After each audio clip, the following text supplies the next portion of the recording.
Hey everybody, Josh Sigurdson, World Alternative Media here, and of course we're joined by author and economic analyst here at WAM, John Sneisen. And Germany, as we all very much know, is famous for making great decisions. Okay, I'm joking, obviously not. That is not the case at all. Unfortunately, history has a bit to say about that, and we've gone over a lot of the issues with Germany's economy in the past, and it's just not getting any better anytime soon. It's just a behemoth of centralization, of debt, it's insane. Anyway, I wanted to go into an article out of the Daily Mail because a lot of experts are saying that we could be seeing a recession in Germany in the very near future. It doesn't surprise any of us, but let's go into why and what individuals can do about it. So as this article from the Daily Mail says, Germany looks set to enter a recession after Europe's financial giant sees unexpected collapse in industrial production. And as the article goes into, Germany is on the brink of a recession as Europe's financial powerhouse suffered a collapse in industrial production.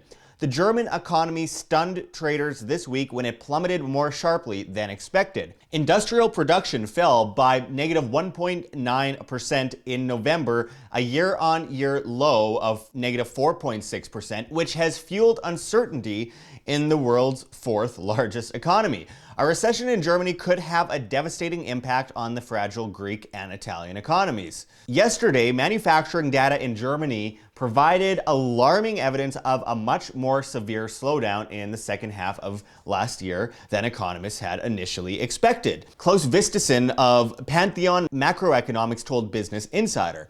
He said the economy had been rocked by a perfect storm across all sectors. The collapse was so swift that Vistesen initially told his clients he did not believe the data was accurate. Stefan Schilb of HSBC told Business Insider that a recession was now likely as Germany faces its lowest industrial production since 2008.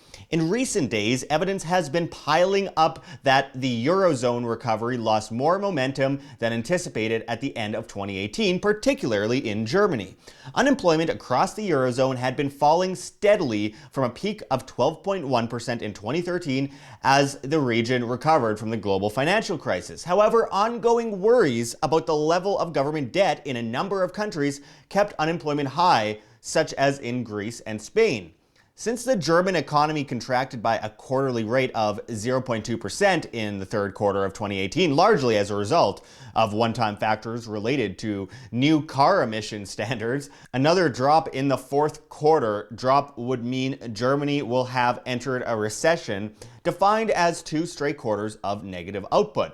Still, unemployment remains extremely low in Germany at 3.3%. in sharp contrast to the rates still seen in those economies that were at the forefront of the Eurozone's debt crisis. Greece's unemployment rate, though sharply down from its peak, was still 18.6% in September. There are other clouds beyond Germany hanging over the Eurozone economy at the start of the year. France, the Eurozone's second largest economy, is also facing difficulties, and we could go into France all day, but the point remains the same. We've been talking about Germany for a long time here at WAM and all the things that are happening with Deutsche Bank, which I do believe is at the head of the domino collapse and will be a major player in the global economic slowdown, not just slowdown, the massive crash. And with Deutsche Bank, as we've talked about, I mean, we're looking at a potential 10,000 people laid off. There hasn't been a real update in a couple months on that, but that's 1 in 10 employees. And then of course they had to do a new living will test. They're a small lender now considered by the global community, and this just plays into the everything bubble that we're looking at, from derivatives bubbles, pension bubbles, student loan bubbles, economic collapse, stock market, housing market. It just doesn't end, John, and Germany is looking at potentially being one of the biggest cogs in the system, one of the biggest problems going forward for the global economy, especially like we were also mentioning the 76 or $75 trillion derivative exposure a couple years ago at Deutsche Bank at that time, where you compare that to Germany's economy is $3.5 trillion. I mean, it's just absolutely insane. What do you think? No, I think it's a huge problem, Josh, and what they have been running on is propping up their economy with being one of the strongest economies in the European Union. But also one of the problems is that they use their banks, specifically Deutsche Bank and Commerzbank, to be the bailout lenders to the PIGS countries that were going bankrupt. So that is a huge problem as well. On top of Germany now hitting kind of the wave that Japan had in the 1990s, where they hit their demographic cliff. Germany is on the cusp of that now and are seeing that. That's why you saw Merkel, in my point of view, wanting a ton of people coming in and getting into the economy to save the economy from utter disaster, like Japan not growing. And that is, of course, the fractional reserve banking system. They need that massive growth in order to prop up the system. So if you get a deflationary state like Japan, well, look at how much money Japan has printed. They printed I don't know, like just an insane amount. Just the government itself, they're about 250 debt to GDP, the government, which is really, really terrible. But looking at Germany again, Germany is really struggling. And there's actually some new updates on Deutsche Bank, Josh. I sent you an article. It's a little bit back here, but I actually pulled it up as you were speaking. And it says, Watchdog orders Deutsche Bank to re-examine 20,000 of risky customers by June. So another issue over there at Deutsche Bank, of course. So let's see, more problems created by banks and government to be solved by banks and government as we see this Danske Bank scandal. And while the same bank is reporting everyone to the tax revenue agencies for, maybe missing a few payments on their taxes or something like that, meanwhile, they're all, hiding their money. It's just total hypocrisy. And it just goes to show that we are dealing with a criminal enterprise that says, do as we say, not as we do. And isn't that so familiar to so many of our parents? It just goes to show that government and banks are mommy and daddy, and everyone gets super dependent on them instead of being independent and focusing on their own wealth and finances and being responsible. It's just amazing. Yeah, and let's take a look at the docs and the biggest corporations, because this is what needs to be told, the story of what they're talking about, the slowdown. And what you're seeing is the biggest companies, the biggest corporations that Germany has been mostly known for, they're really struggling. You have, of course, Deutsche Bank is at the top, losing the most, over 50% just year over year. Then you have Continental. You have Heidelberg Cement, which is, of course, a infrastructure company. So that tells you they're down 40%. You got Deutsche Post is down 38.16%. So nothing is getting, nothing is happening in the economy. Of course, Bayer did the epic purchase of Monsanto, which was like completely insane and stupid. They are down 37.5%. Lufthansa, which is their major air carrier company, they are down 36.7%. ThyssenKrupp, which is one of the biggest manufacturers in the world when it comes to elevators, they and escalators and so on, they are down 35.6%. Then you have another medical company, they're down. Daimler is down massively as well, 33. BASF is down. That's another mass. So all of these are huge, massive companies, and also BMW, Volkswagen, they are also down 18-something%. So everything is down though, John. Everything in the world is going down right now. I mean, for the most part, because this is the everything bubble, and it just goes to show it's like the massive centralization and manipulation of economies and markets throughout the world, the way that the central banks get involved and completely turn everything to trash, debt sewage everywhere, as you mentioned. It's just the regular outcome of this massive system that for a little while it sounds great. Everything seems super prosperous until we see the inevitable end of it, as we see with every fiat system going back to 1024 AD in China. And of course, Germany is at the top of that Euro pyramid, the European Union pyramid, and trying to create an army and spending all their time, spending all their money on military and trying to aggress against Russia and all this other crazy stuff. Meanwhile, they're bankrupting their populace, and then they're hoping that their populace bows down on their knees to them with Stockholm Syndrome after. But people are waking up, and that's why independent media is doing better right now than mainstream media, and why they're getting desperate, and why all these countries are desperately trying to raise interest rates, trying to keep themselves from bottoming out, trying to go digital and cashless. Centrally planned, of course. It all comes down to the same issue. They're getting desperate, and they're trying to protect their empire and their criminal cartel. Yeah, no, there's so many problems over there in Germany, and of course, as you said, the attachment to the European Union and the Eurozone, that is the biggest problem for Germany. They have been bailing out everybody together with France, the strongest economies, and then there's no more money to be borrowed. Everybody has racked up their debt. They can't pay it back. They're never going to pay it back. Any of the countries like Greece, Spain, or Italy, they are bankrupt, all their economies, and then you're sitting with Germany. But what's interesting with Germany, Josh, though, is the actual private individuals aren't as badly positioned as the government in Germany is. They're still like quite strong compared to the rest of Europe. But you're looking at for example, since 2008, they actually deleveraged people over in Germany. They were wise. They have about almost 20% less in private debt, which is good. But then also the employment rate has hit a peak, and if you look at the labor force participation rate, that one hit a peak at around close to 62, which is not very high in the first place. Yeah. This is really coming to its end point, folks. I want you to, John, to talk a little bit about, as we wrap this up, they say Germany is probably going into a recession. I don't think there's any doubt about it going forward. But where do you see Germany going in the next couple of years as we approach this inevitable end to this massive system? No, Germany is going to go where everybody else is going. They're going down with the European Union. Unfortunately, they built a massive air castle, and there's too many holes in it now that you can't prop it up anymore.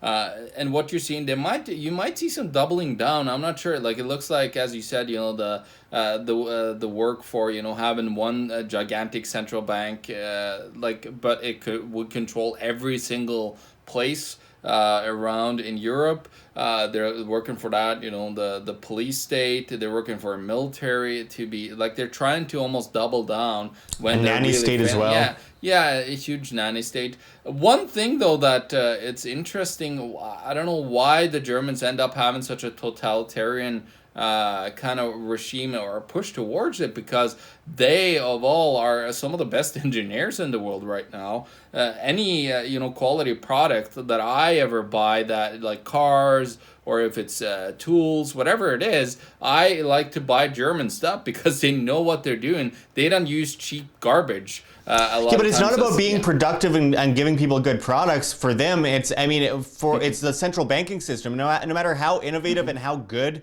certain products are, when the central banking system and the banking system gets involved and manipulates and spoofs, that it always ends the same way. Oh, totally it is, and that's what you're seeing. You're just seeing a mass manipulation. Now, it's interesting though. A lot of the Deutsche Bank debt and derivatives that they had is attached to other places in the Eurozone. It's interesting how their own economy is almost like been neglected, some kind of. It's still been in a massive bubble, but it's not even close to the other bubbles around in Europe. But it's so interesting to see how you have all these politicians running around, and then you have Schwalbe over at Bundesbank. They're opening their mouth about we need to grow the economy. Meanwhile, they are totally overlooking that their economy is going is in a downward spiral with the fiat currency system, because the problem is you need more and more debt, but the problem is there's going to be less and less people to gain that,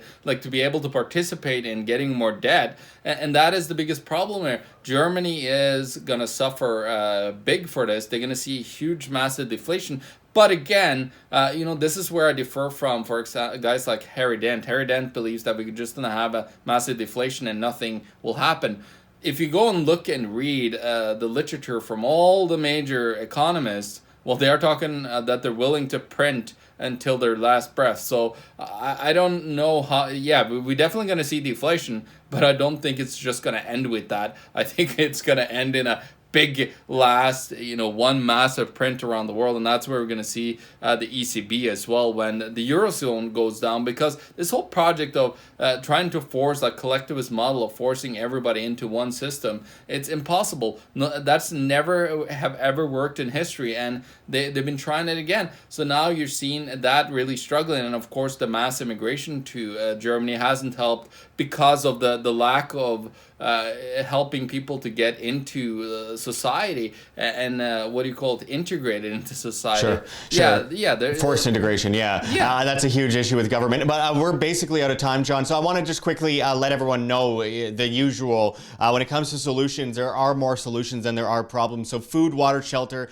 self-defense, so we're not gathering things for the toughest guy on the block. Of course, gold and silver as wealth insurance. This isn't investment advice, folks. This is our opinion, of course. We're not telling you what to do. Do your own due diligence. But historically, look at it. It's wealth insurance, not an investment anyway. But we've got a great new affiliate with Gold Silver, which you could check below. Mike Maloney's Gold Silver, linked below in the comments, pinned to the top. Very important. Check that out. We are very proud to be doing an affiliate with them.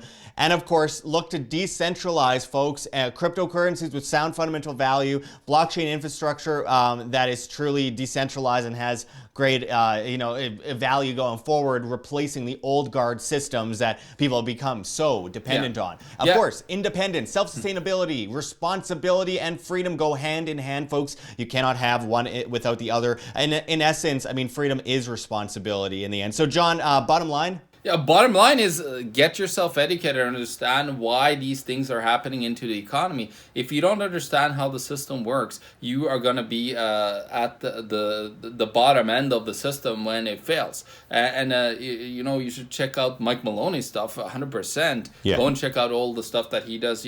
Go and sign up for his Gold and Silver or Wealth Cycle newsletters. It's fantastic. I really love them. But also check out my stuff. Check out the End of Freedom, How Our Monetary System Enslaves Us, where I talk about the problem with the Eurozone and the lending that have happened there. I talk about that in the book. And then, of course, Canada, the greatest economy in the world. It's just to show how the countries like Germany and others are not as great as they were being put forward to be. Yeah, absolutely. Well, thanks for joining us again, everyone. We got lots more coming out in the next week or so. We're going to Miami to cover the North American Bitcoin Conference. Looking very forward to that. I'll be doing videos in person again with John there, and we have a lot more coming to you very soon, so stay tuned. Thanks for joining us again, John, and until next time, this is Josh Sigurdson and John Sneisen signing out from World Alternative Media. Find the truth, be the change. Like what you see here, OM? Don't forget to check the links below. GoFundMe, Patreon. We can't do it without you. Any donation is very much appreciated, especially as we are so vastly demonetized and censored on YouTube, as these guys come in and flag all of our content as hate speech. Also, check out our Bitcoin address below as well as on the screen for you to scan if you please. And also check us out at steemit.com. We're at Josh Sigurdson. It's a future of social media where you get paid in the upvote of your post in cryptocurrency. Steem, that is. So make sure to check us out there. Make sure to join us at Anarchapulco 2019 with people like Ron Paul, G. Edward Griffin, of course, Jeff Berwick, Vid Jedlicka. So many incredible speakers are going to be speaking. It's just a massively growing event. It is something you have to see to believe. So make sure to check it out below and save money on your tickets by using promo code WAM, that's WAM, and I hope to see you there. Also, check out our newsletter as we are getting demonetized and censored and all that. We don't know what comes next, so we have an email, worldalternativemedia@gmail.com. Send us an email with subject line YES, YES, and we will include you in the newsletter where we will continuously keep you updated. So until next time, thanks for watching, everyone. This is Josh Sigurdson signing out from World Alternative Media. Find the truth, be the change.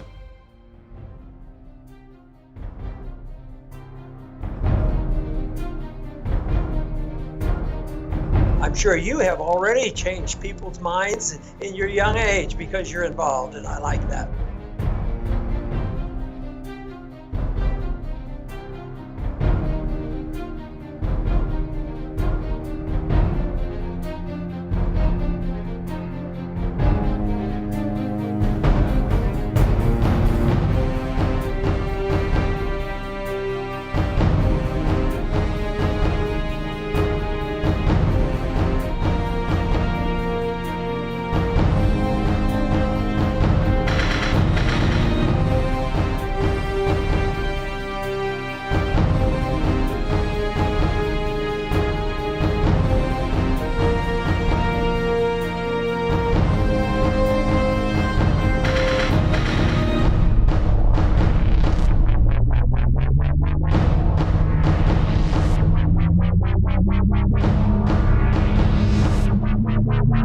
you.